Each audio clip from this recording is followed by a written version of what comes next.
মাত্র মাসখানেক আগের কথা ঠাকুর মশাই।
তারানাথ অল্প হেসে তারপর কিশোরীর দিকে তাকিয়ে বলল,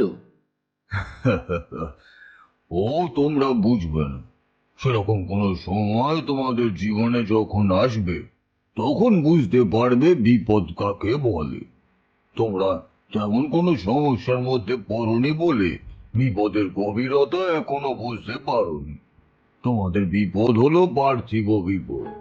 ওই অর্থ নেই, সময় নেই, সুখ নেই, এই সমস্ত কোনো বিপদই নয়। এর থেকে যে বড় বিপদ আছে, যখন ভাগ্যের ফেরে তার হাতে পড়বে, তখন অনুধাবন করতে পারবে। অবশ্যই আমি চাই না কখনো সেরকম বিপদে তোমরা পড়ো। ঠাকুর মশাই, আপনি তো বললেন যে ভাগ্য আগে থেকেই লেখা থাকে, তাই তো? আর ভাগ্যে যা লেখা থাকবে তাই হবে আমাদের সাথে।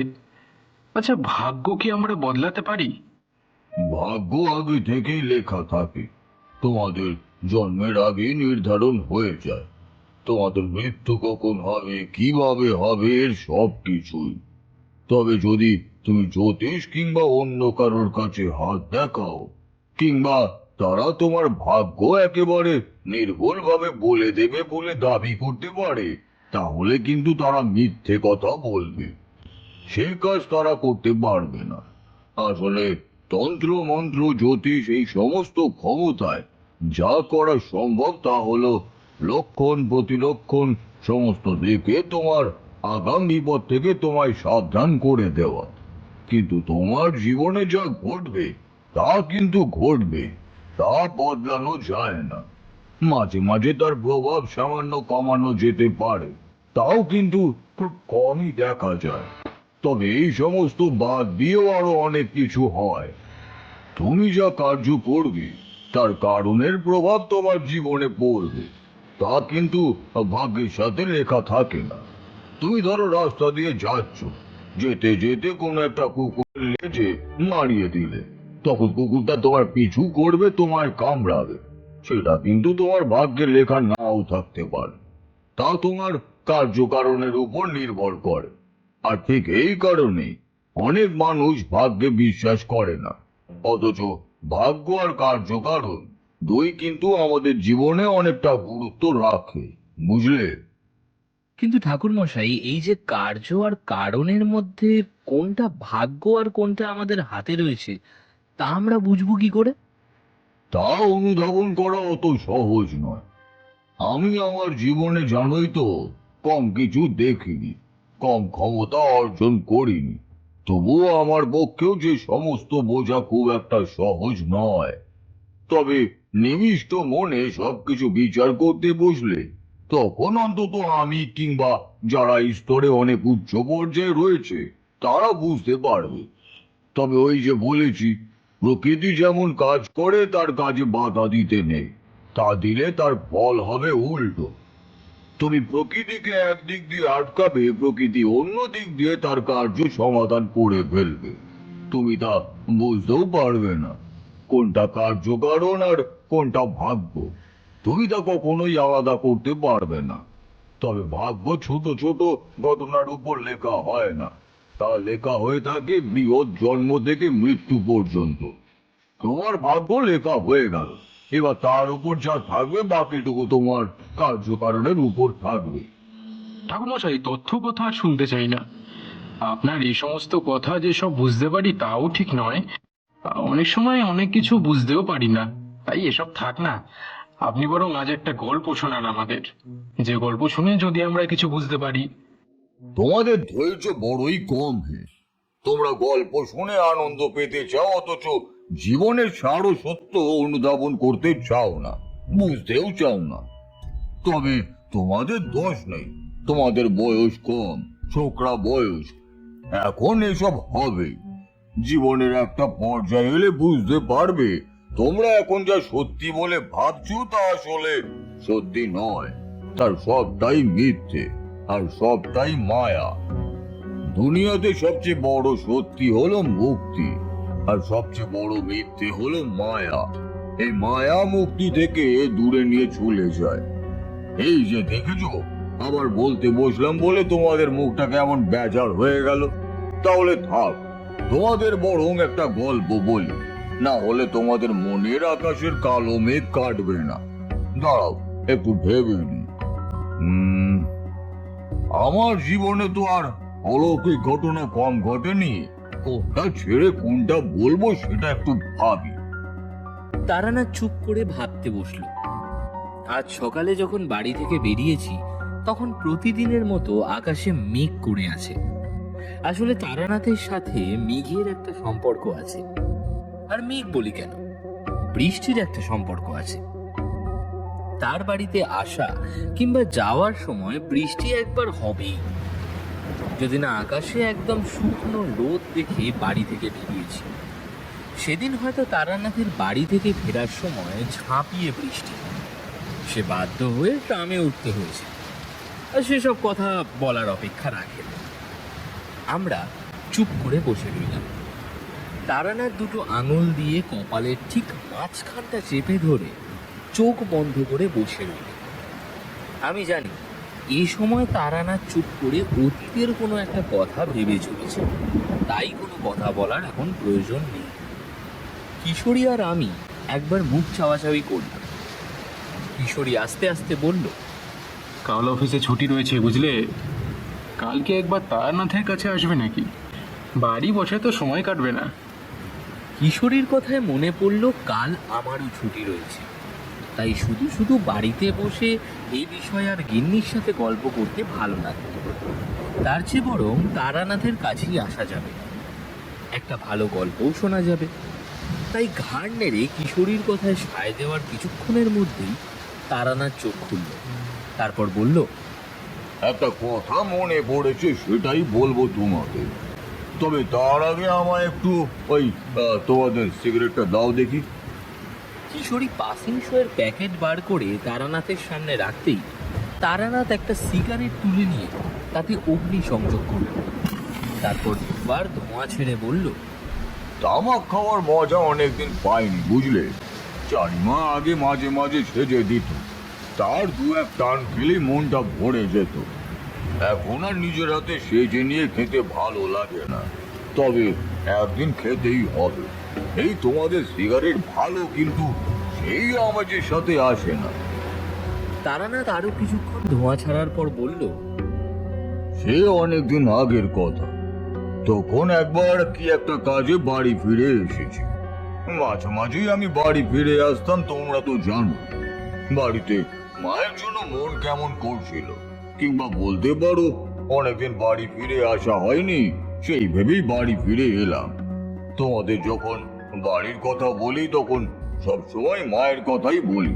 তাতে তোমাদের মনে হতেই পারে সেই মধুসুন্দরী দেবীর বেলায় তো আমার বাড়ির লোক আমায় নিয়ে এসেছিল, তাহলে বারবার আমি মায়ের কথা বলি কেন? আসলে আমি বাড়ি থেকে চলে যাওয়ার পরে মায়ের সাথে আমার পরিবারের বাকিদের খুব একটা বনিবনা হতো না। আসলে বাড়ির ছেলে বাইরে বাইরে ঘুরে বেড়ায়, আর একা মাকে অন্যরা দেখবে, এ নিয়ে মাঝে মাঝে বাড়িতে সমস্যা চলতো। আমি যখন ফিরে আসতাম মা আমায় সেসব কথা বলতো। আমার পরিবারের বাকি লোকেরা চেয়েছিল আমি একটা বিয়ে করে গুছিয়ে সংসার করি। আমি ব্রাহ্মণ, তোমরা তো জানো, যজমানির কাজ করলেও কোনো রকমে চলে যাবে, কিন্তু আমার যে সেই সমস্ত ভালো লাগে না, তা তাদেরকে কে বোঝাবে? তবে সেই যে মেয়েটির কথা বলেছিলাম, যাকে আমি গ্রামের পুকুরে ডুবে যাওয়া থেকে বাঁচিয়েছিলাম, তার সাথে বিয়ে দেওয়ার জন্য তার পরিবারের লোক জোড়াজুড়ি করত। আমি যখনই বাড়ি ফিরে আসতাম তখনই তারা এসে ওই একই কথা বলতো, আর তারপরেই আমি আবার বেরিয়ে পড়তাম। সেই মধুসুন্দরী দেবীর কথা তোমাদের বলেছিলাম। মধুসুন্দরী দেবীকে আমি তো আর কন্যা রূপে কিংবা মাতা রূপে কামনা করিনি। তা যে রূপে কামনা করেছিলাম তা তোমরা জানো, তার সেসব কথা তোমাদের জানা, ও কথা আর বলবো না। আমি বাড়ি ফিরে এলাম, বাড়িতে বেশ কিছুদিন রয়েছি। এমন সময় একদিন পাশের গ্রাম থেকে আমার কাছে একজন এলো। এখানে বলে রাখা ভালো, সেবার গ্রামে একটা সমস্যা হয়েছিল। সেই সমস্যার সমাধান কিছুটা আমি করেছিলাম। তখন থেকে গ্রামের লোক আমায় বেশ তান্ত্রিক বলেই জানতো, আর এটাও জানতো যে আমার বেশ কিছু ক্ষমতা রয়েছে। আসলে তখন কিছু ক্ষমতা ছিল, তখন যা ক্ষমতা ছিল এখন যদি থাকতো তা দেখিয়ে তোমাদের তাক লাগিয়ে দিতে পারতাম। তবে ওই ভেলকি দেখানোর ক্ষমতা নয়, সেসব তো এখনো আছে।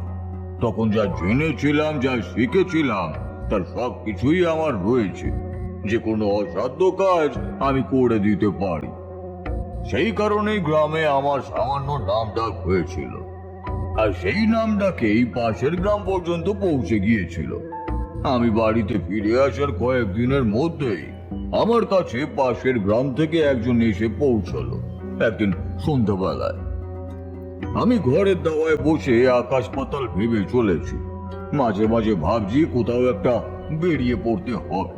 খুব তাড়াতাড়ি বেরিয়ে না পড়লে ভালো লাগবে না। এমনই সব ভেবে চলেছি, আর দু একদিনের মধ্যেই বেরিয়ে পড়ব। তেমন সময় সেই লোকটা এসে আমার বাড়িতে পৌঁছালো।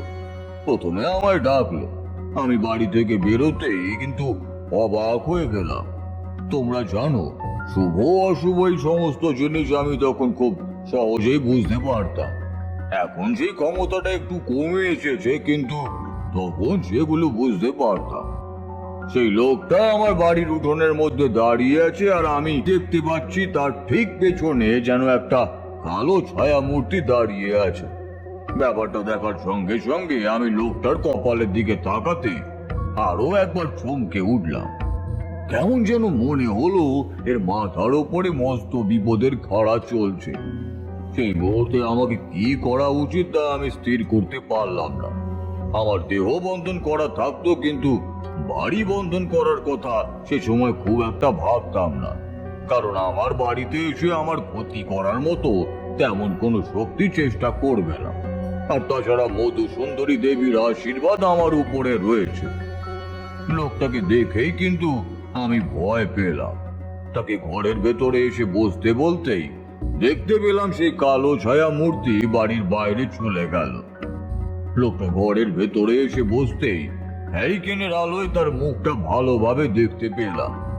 তার দুটো চোখ যেন গর্তে ঢুকে গেছে। গোটা মুখে বয়সের একটা ছাপ এসে পড়েছে, কিন্তু তাকে দেখে তার বয়স তেমন মনে হলো না। দেখে মনে হলো বড় জোর 40-এর ঘরে বয়স হবে, কিন্তু তাকে দেখলে যে কোনো মানুষের মনে হবে তার বয়স যেন 50 ছাড়িয়ে গেছে। একটা প্রবল চিন্তা যে তার মাথায় মনের মধ্যে ঘুরছে তা আমি বুঝতে পারছিলাম। লোকটা ঘরে বসে বেশ কিছুক্ষণ সময় নিল ধাতস্থ হতে। আমি তাকে মাটির পাত্রে করে জল এনে দিলাম। সে জল খেলো, তারপর ধাতস্থ হয়ে আমার দিকে তাকিয়ে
আমি আমি ভয়ে ভয়ে রয়েছি।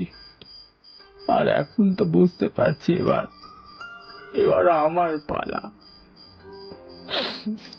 বিভিন্ন কাজে আটকে পড়ে আমি আসতে পারিনি, কিন্তু আজ সকালেই ভেবেছিলাম আপনার কাছে আসবো,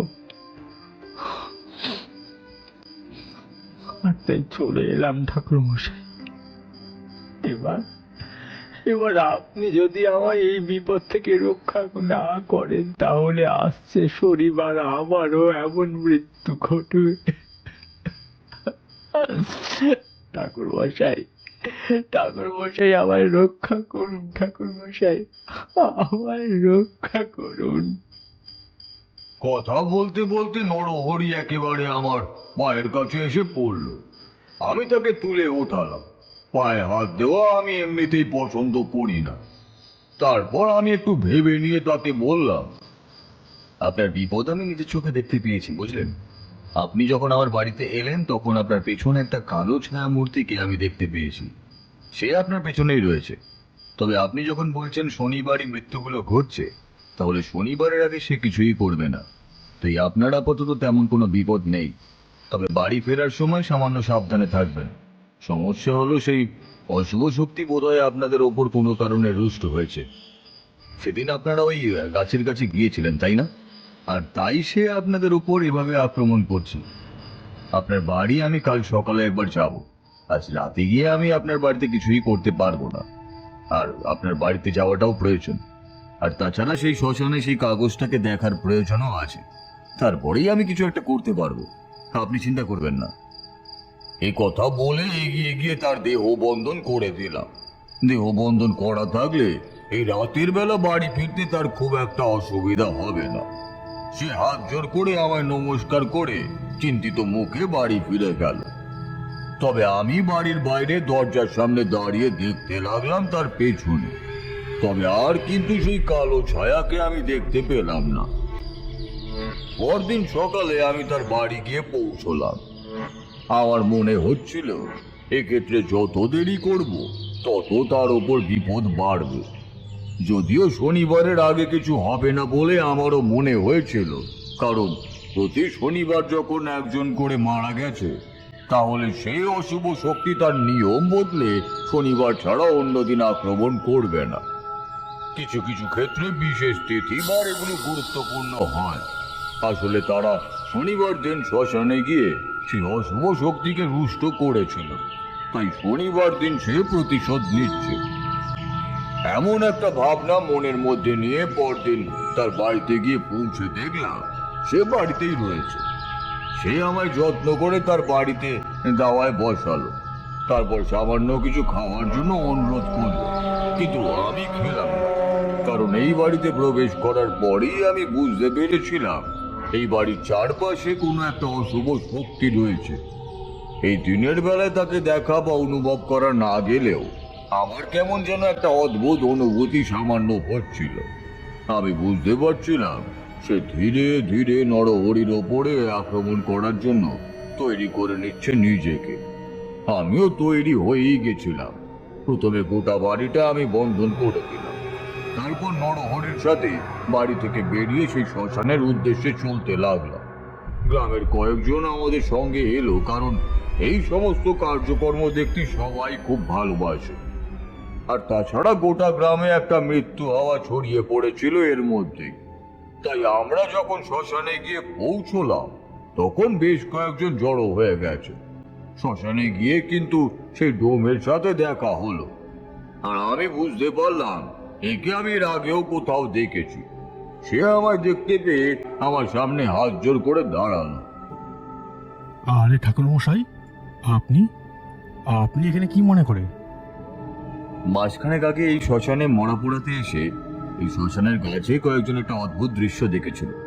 সেদিন তুমি ঠিক কি দেখেছিলে বলো তো? তুমি নাকি কোনো শব্দই শুনতে পাওনি, অথচ ওরা নাকি হাসির শব্দ শুনেছিল। কথাটা শুনেই ডোমের মুখ কেমন যেন কালো হয়ে গেল। সে আমায় লোকেদের মাঝখান থেকে এক পাশে ডেকে নিয়ে গেল। তারপর একটু সরে আসতেই সে শুকনো গলায় বলল, ঠাকুরমশাই, আমি এই শ্মশানে আজ অনেক বছর রয়েছি। এই শ্মশানে আমি এর আগেও অনেক অদ্ভুত কিছু দেখেছি ঠাকুরমশাই। সেদিন রাতে ওই হাসির শব্দ আমি নিজেও শুনেছিলাম, কিন্তু বুঝতেই পারছেন, আমি যদি সে কথা ওদের বলতাম তাহলে ওরা একটু বেশি ভয় পেয়ে যেত। তাই ওদের ভয় যাতে না হয় তাই আমি ও কথা বলেছিলাম, আর ওদের তাড়াতাড়ি শ্মশান থেকে বাড়িও চলে যেতে বলেছিলাম। ওরা চলে গিয়েছিল, কিন্তু সে যে এমন কাজ করবে তা আমি বুঝতে পারিনি। তার মানে সেই পিশাচিনীকে তুমি এর আগেও দেখেছো, কিন্তু তাহলে তুমি সে কথা গ্রামের মানুষকে বলনি কেন? ঠাকুর মশাই, আপনি ভুল করছেন। নরহরির কাছে খোঁজ নিলে আপনি জানতে পারবেন আমি নিজেই তাকে আপনার কথা বলেছি। তবে গ্রামের সবাইকে বললে গ্রামের মানুষ অকারণে ভয় পেয়ে যেত, তাই সেসব কথা বলিনি। আর এখন তো আপনি এসে গেছেন ঠাকুর মশাই, আপনি এখন এই বিপদ থেকে উদ্ধার করুন। প্রথমে তার কথায় সামান্য রাগ হলেও আমি বুঝতে পেরেছিলাম যে সে কাজ কেন করছে। আসলে গ্রামের মানুষকে এই সমস্ত কথা বললে গ্রামের মানুষ একটু বেশি ভয় পেয়ে যেত। আর তাছাড়া শ্মশানে থাকা ডোমেদের জন্য এই সমস্ত ব্যাপার কিন্তু খুব একটা বেশি কিছু নয়। তারা হামেশাই এমন কিছু দেখতে থাকে। আসলে মরার সাথেই তাদের জীবন কাটাতে হয়। তাদের কাছে অশুভ শুভ শক্তি সবই একই ব্যাপার। তারাও সমস্ত যেমন ভয় পায় না, তেমন সেই সমস্ত শক্তি তাদের কোনো ক্ষতিও করতে পারে না। কিন্তু নরহরির মাথায় যে বিপদ রয়েছে সে কথায় আমি আরো একটু বেশি নিশ্চিত হলাম। তারপর হাঁটতে হাঁটতে এগিয়ে গেলাম সেই গাছটার দিকে, যেই গাছের তলায় নরহরি আর তার সঙ্গীরা সেই পিশাচিনীকে বুঝতে পেরেছিল। গ্রামের লোকেরা দূরেই দাঁড়িয়ে রইল। আমি গাছের তলায় গিয়ে দাঁড়াতেই দেখতে পেলাম গাছের ডালপাতা বেশ ঘন। এই গাছের মধ্যে রাত্রের বেলা কেউ লুকিয়ে থাকলে তাকে দেখা সম্ভব নয়। তবে গাছের তলায় আসতেই বুঝতে পারলাম গাছটায় কিছু একটা আছে। শ্মশান সে এক অতি পবিত্র জায়গা। সেই স্থানে অশুভ শক্তি সহজে বাসা বাঁধে না। বিশেষ তিথি না হলে অশুভ শক্তি সেখানে আসেও না। এরা এলেও তার কোনো একটা কারণ নিশ্চয়ই থাকে। তাই এই গাছে যখন সেই পিশাচিনী বাসা বেঁধেছে তাহলে তার নিশ্চয়ই একটা কারণ রয়েছে। আমি সেটাই বোঝার চেষ্টা করতে লাগলাম, কিন্তু কিছুই বুঝতে পারলাম না। এগিয়ে গিয়ে গাছে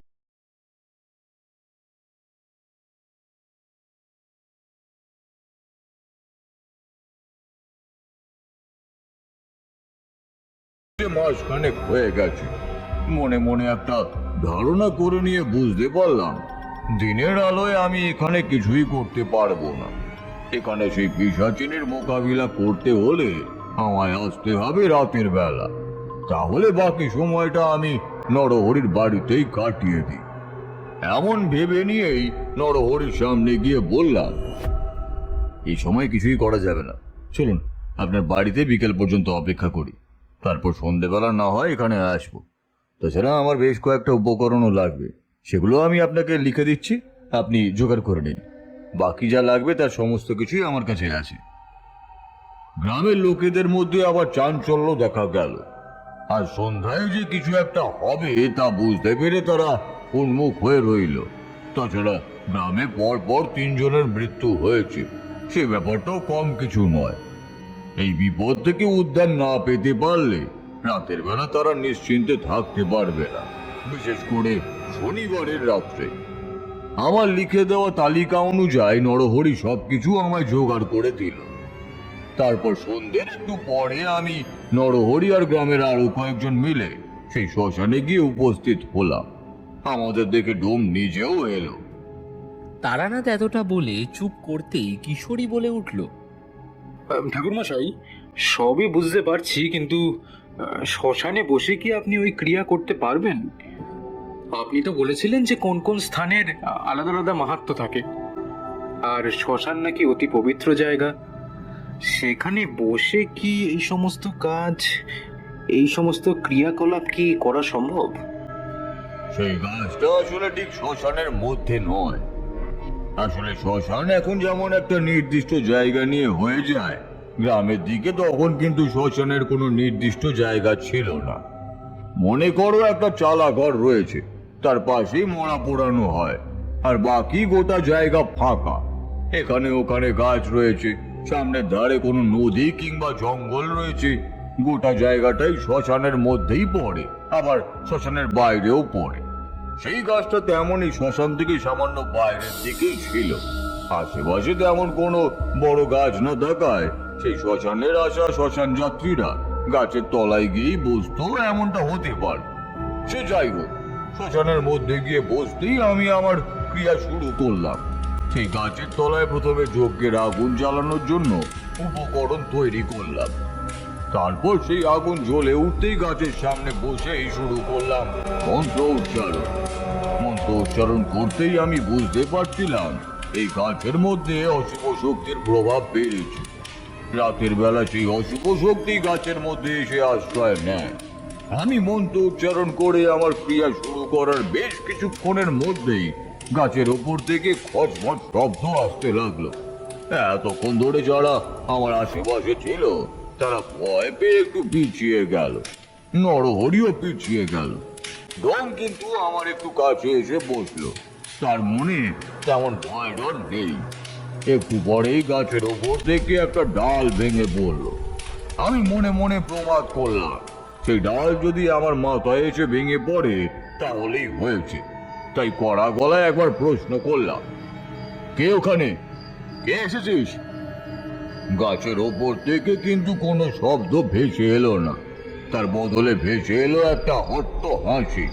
আর সেই হাসির কথাই সেদিন নরহরি আমায় বলেছিল। এমন ভয় ধরানো রক্ত জল করা হাসি এর আগেও আমি শুনেছি, তাই ব্যাপারটা তেমন ভয় না পেয়ে আবার বললাম, তুই যেই হোস না কেন, নরহরির উপর তোর কোনো ক্ষতি আমি করতে দেব না, আমি ওকে রক্ষা করছি। এবার কিন্তু সেই গাছের উপর থেকে কথা ভেসে এলো, আমি ওকে মারবই মারবই। সেদিন ওরা আমায় ডেকেছিল, এর মধ্যে 3 জনকে আমি মেরেছি, আর একজনকেও মারবো। আগুন নিয়ে আমায় ভয় দেখাতে এসেছিল। এই কথা শুনে এই যেন হঠাৎ করেই আমার কাছে সবকিছু পরিষ্কার হয়ে গেল। কিছু কিছু নিম্ন শ্রেণীর প্রেত নিজের সম্পর্কে বেশ সচেতন হয়, তারা আগুনকে ভয় পায়, তাই কোনো কোনো ক্ষেত্রে মানুষের করা সামান্য কার্য তাদের ভয়ের কারণ হয়ে দাঁড়ায়। তখন সেই মানুষের উপর প্রতিশোধ স্পৃহা নিয়ে ঘুরে বেড়াতে থাকে, সময় সুযোগ পেলেই সেই মানুষের ক্ষতি করে। সেদিন নরহরি তার সঙ্গীরা আগুন নিয়ে গাছের তলায় দেখতে এসেছিল কি হয়েছে, আর ওই পিশাচ ভেবে বসেছে তারা তার ক্ষতি করতে কিংবা ভয় দেখাতে এসেছিল, আর সেই কারণেই তাদের উপর তার রাগ। এবার আমি বললাম, তুই ভুল করছিস, ওরা তোকে ভয় দেখাতে আসেনি, ওরা দেখতে এসেছিল গাছের উপরে কি আছে। কেন আসবে? কেন আমার জায়গায় ওরা আসবে? কেন? আমি এখানে আছি, ওরা জানে না? ওদের তো আমি সাবধান করেছিলাম, তাও তাও ওরা কথা শোনেনি। কিন্তু তাই বলে তুই ওদের মারতে পারিস না, সে অধিকার তোর নেই। এখন তুই আমায় কথা দে, তুই আর নরহরিকে কিচ্ছু করবি না। না, ওকে আমি মারবই। আসছে শনিবারের রাতে ওকে আমি মারবো।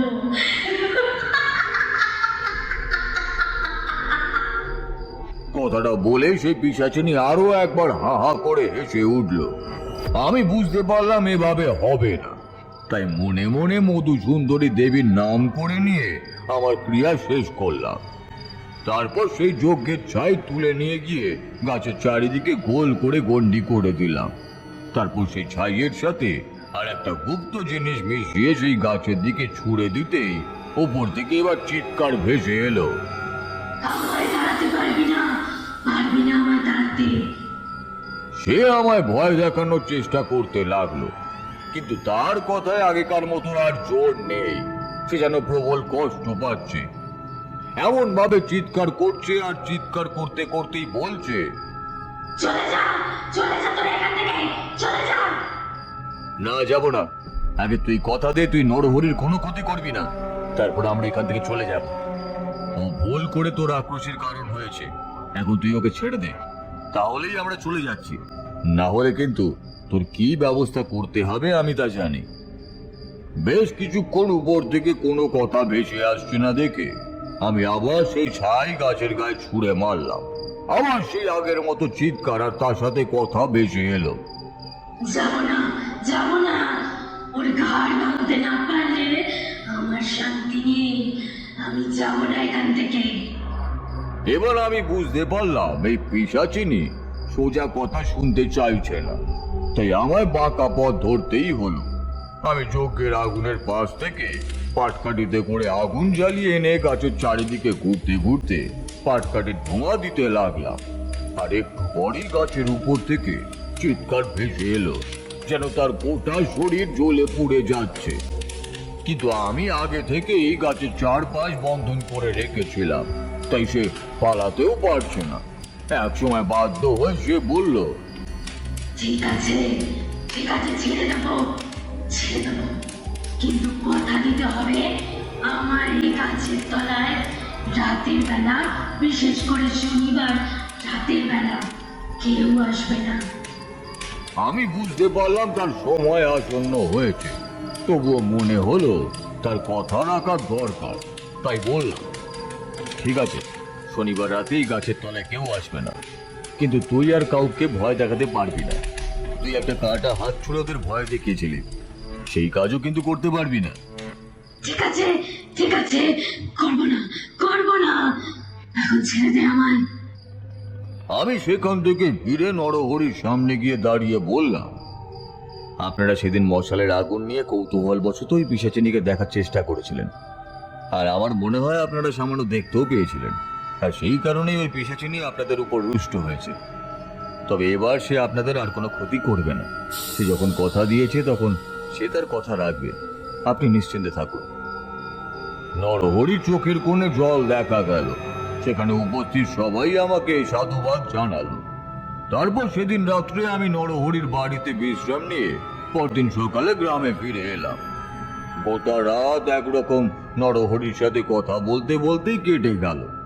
কথা বলতে বলতে সে আমায় সেদিন রাত্রের কথা আবার বলল, আর জানালো সেদিন রাতে মশাল নিয়ে গাছের তলায় গিয়ে গাছের উপর তারা কিছু একটা দেখতে পেয়েছিল, তবে ভয় পেয়ে সেখান থেকে চলে আসে।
সবকিছু ভাগ্য নির্ধারিত হতে পারে না, মাঝে মাঝে অনেক কিছু কার্যকারণের উপর নির্ভর করে।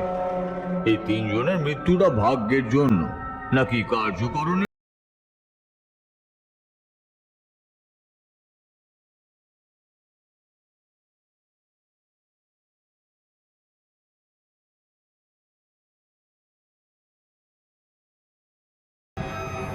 আগে না ঠাকুরমশাই, আপনি সামান্য কোনো মানুষ নন। আপনার বাড়িতে যেদিন প্রথম গিয়েছিলাম, আপনার বাড়ির উঠোনে আমি বেশ কিছুক্ষণ চুপ করে দাঁড়িয়েছিলাম, মনে আছে ঠাকুরমশাই?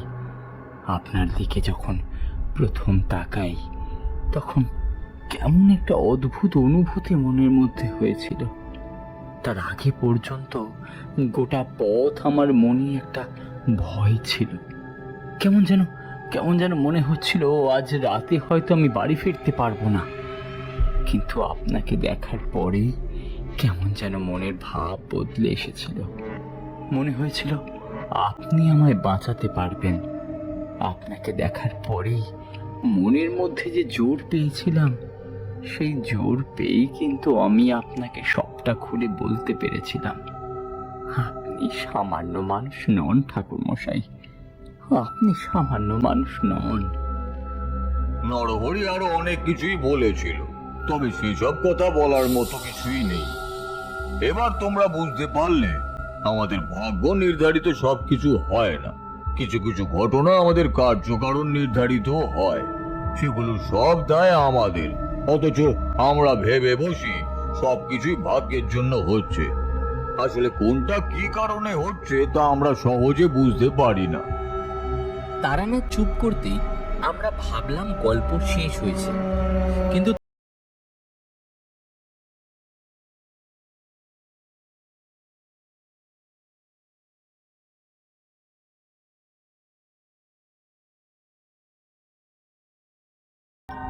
কিন্তু সেদিন রাতে আর আমায় নরহরি বাড়ি ফিরতে দিল না।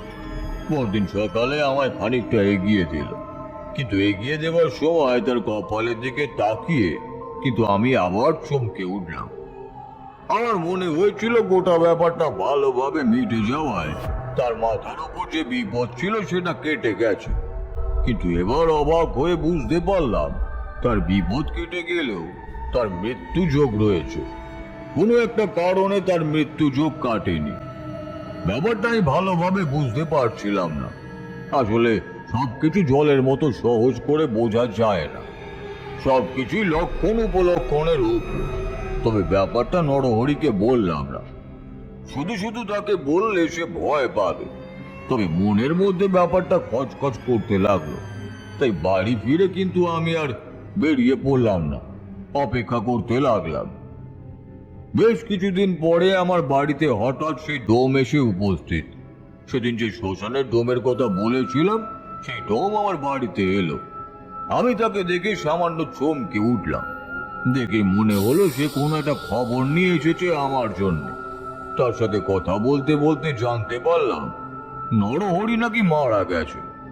সেই শ্মশানের পিশাচিনীকে আমি তাড়িয়ে না দিলেও তাকে কিন্তু তুষ্ট করেই এসেছিলাম।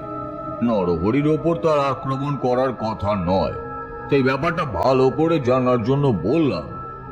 কিন্তু তার বিপদ তো কেটে গিয়েছিল, তাহলে আবার কি করে হলো এসব? ডোম বেশ কিছুক্ষণ চুপ করে বসে রইল, তারপর আস্তে আস্তে বলল, ব্যাপারটা বলার মতো নয় ঠাকুর মশাই। আসলে আপনি তো নরহরির বাড়িতে গিয়েছিলেন, তার মেয়েকে দেখেছেন, তার বিয়ের বয়স হয়েছে। তবে তার শরীর একটু রুগ্ন, তার গায়ের রং সামান্য কালো, তাই তার বিয়ে হচ্ছিল না। আর ঠাকুর মশাই, আপনি তো জানেন আমাদের সমাজ তেমন বাড়িতে সমর্থন মেয়ে থাকলে তা নিয়ে অনেক কুৎসা বটে। আর তাছাড়া মেয়ের বিয়ে হচ্ছিল না বলে নরহরিকে গ্রামের মানুষ বেশ কথাও বলতো। সেসব নিয়েই 2 দিন আগে নরহরির সাথে গ্রামের 2-1 তর্ক বিতর্ক হয়। নরহরির মেয়ের বিয়ে না হওয়ার জন্য তারা নরহরির মেয়ের কোনো দোষ আছে এই সমস্ত বলেছিল ঠাকুর মশাই। তারপর নরহরিকে এক ঘরে করে দেওয়ারও কথা বলে। নরহরিকে আমি যতটা চিনি, মানুষটা খারাপ নয় ঠাকুর মশাই, কিন্তু এই সমস্ত কিছু আর সে সহ্য করতে পারেনি। আসলে তার অবস্থা এক সময় ভালো থাকলেও এখন পড়ে এসেছে, টাকার জোর নেই।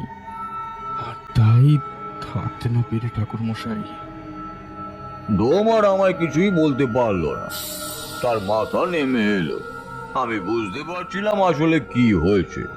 একটা মৃত্যুযোগ যে আমি দেখেছিলাম তা তোমাদের আগেই বলেছি, তবে সেটা যে এভাবে হবে তাও আমি বুঝতে পারিনি। এরপরে নরহরির বাড়িতে আমি একবার গিয়েছিলাম। তার বউ কাঁদতে কাঁদতে আমার পা জড়িয়ে ধরে বলেছিল, ঠাকুরমশাই, ঠাকুরমশাই, আমার মেয়ের গায়ের রং যদি কালো হয়, তার বিয়ে যদি না হয়, তবে তাতে তার কি দোষ? আমি আমি ওকে নিয়ে এখন কি করব ঠাকুরমশাই? ওকে কি আমি গলা টিপে মেরে ফেলবো? এর থেকে তো মনে হয় ঠাকুরমশাই, সেই পিশাচিনীর হাতে উনি মারা গেলেই বোধহয় ভালো হতো। আর সেই পিশাচিনী যদি আমাদের সবাইকে খেয়ে ফেলতো, তাহলেই ভালো হতো। কি হয়ে গেল ঠাকুরমশাই? এ আমার কি হয়ে গেল? একটা কথাও সেদিন নরহরির বউকে আমি বলতে পারিনি।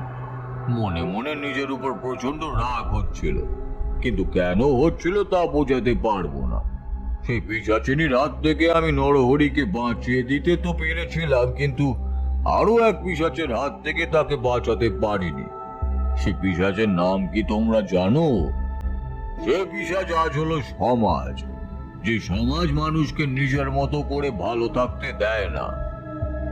সে পিশাচের জন্য নরহরিকে আত্মহত্যা করতে হয়েছিল। সত্যি বলতে এরপরে আর গ্রামে থাকতে ইচ্ছে করেনি, বেরিয়ে পড়েছিলাম। কয়েক বছর পর যখন গ্রামে ফিরেছিলাম, তখন সেই ডোমের সাথে আবার দেখা হয়েছিল। সে জানিয়েছিল একদিন রাতে নাকি ধুতুরা ফুলের বিষ খেয়ে পরিবারের স্ত্রী আর মেয়ে দুজনেই আত্মহত্যা করে। খবরটা শুনে বুকের ভেতরটা কেঁপে উঠেছিল। বারবার সেই গাছের উপরে থাকা পিশাচিনীর কথা মনে পড়ছিল। হয়তো সেও এমন কোনো এক অতৃপ্তি কিংবা যন্ত্রণা নিয়ে দুনিয়া ছেড়েছে। তারানাথের গল্প শেষ হতেই কিশোরী আর আমি থমকে বসে রইলাম। আমাদের বলার মতো কিছুই ছিল না আজ। তারপর এক সময় গুটি গুটি পায়ে উঠতে যাব, এমন সময় তারানাথ বলে উঠল, তোমরা আবার এসব ভেবে মন খারাপ করে বসো না। যাও, বাড়ি ফিরে যাও, গিয়ে নিজের মতো আনন্দ করো। যতক্ষণ বেঁচে থাকবে ততক্ষণ আনন্দ করে কাটাও, বুঝলে? ও সব নিয়ে ভেবো না বেশি, যা হওয়ার তা এমনিতেই হবে। বলে তারানাথ উঠে ভেতর ঘরে চলে গেল। আমরা বাইরে বেরিয়ে রাস্তায় নামলাম, কিন্তু কিশোরী আমায় একটা কথাও বলতে পারল না। যদি বলতো তাহলে